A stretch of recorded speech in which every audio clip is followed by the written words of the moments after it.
The practice of craft, design and making has been a part of my life since I can remember. What we make and why we make it are central questions that always arouse my curiosity. And today I'm going to meet someone who designs and makes beautiful things from wood. Blogg. So I describe myself as a designer maker, predominantly in furniture, so from smaller to larger pieces. In my book, Do Design, I say that the world is sensual and textured, and that actually good designers are masters of their materials. Talk to me a little bit about what materials means to you as a word and as a practice. So this wood that I am using grows in the same place as I do, therefore it's linked to me in some way. It's about the finishing of it, the touch of it. It's not about just the look of it. So the material is everything to me. It's texture.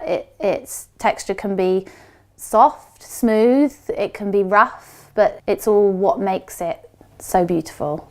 A very famous Japanese craftsman said, objects born not made, I think. But talk to me about how you go about designing. So when I come to design, it's easy if you have a commission because you have a specification. I think the hardest thing sometimes as an artist or a maker is making something without a specification. I don't sit down and just draw something up. That's not how it happens. I will make, I will prototype, I will bend bits, I will steam bits, I will have a tree that I've cut down, maybe it has a certain curve.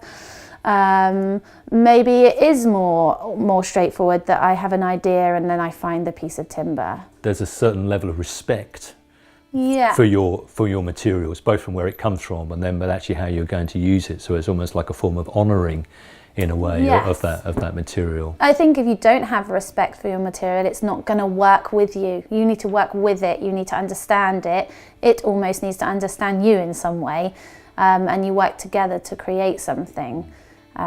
When you're pushing it into a way it's not going to want to be in, then it's not going to stay there and last for longevity. You've got to understand how it wants to move over time, because wood is living. It moves all the time. This place where you source your materials from is very important to you. What does beauty mean to you? To me, beauty is something that is very quiet.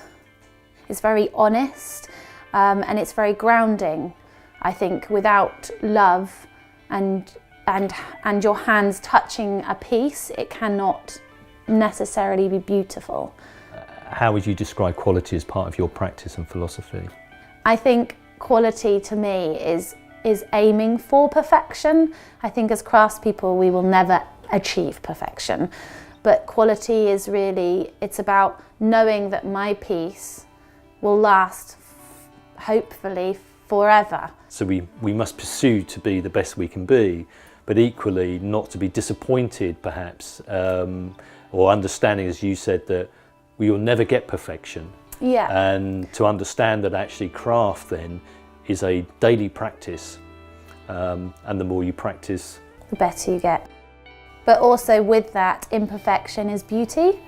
So the fact that a craftsperson cannot ever be perfect means there is always beauty because there's imperfections. I mean, my dedication's been hours, years, my whole life really, I suppose, and I still don't think I know anything, which is hilarious. I think in the world we all strive to be like the person we look up to, and has the perfect figure or creates the perfect thing.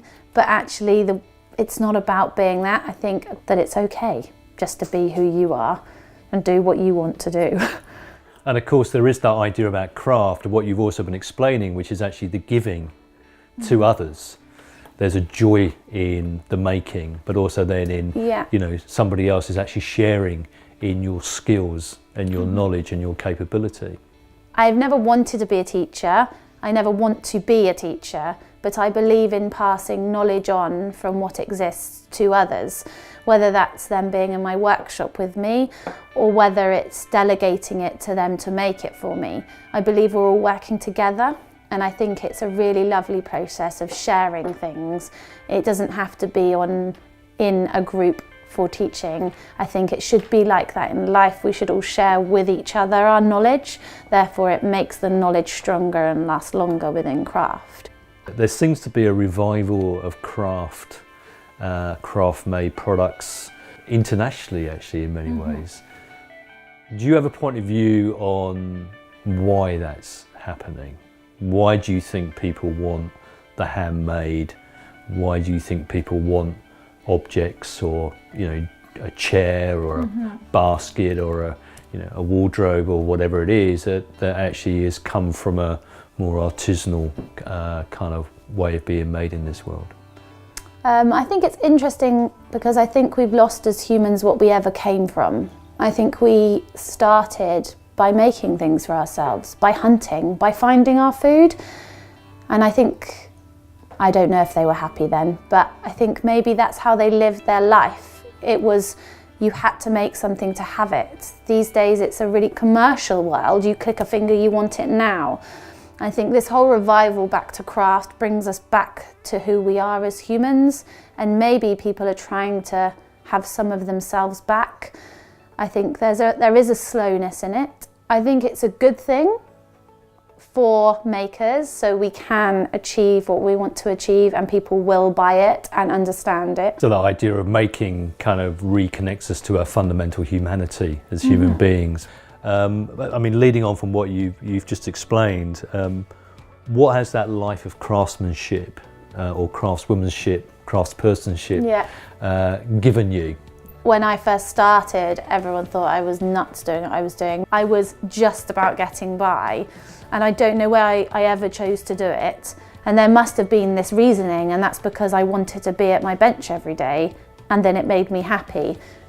Earning not very much money didn't make me happy, and stressed, and it was hard, but I think that's taught me to appreciate it now.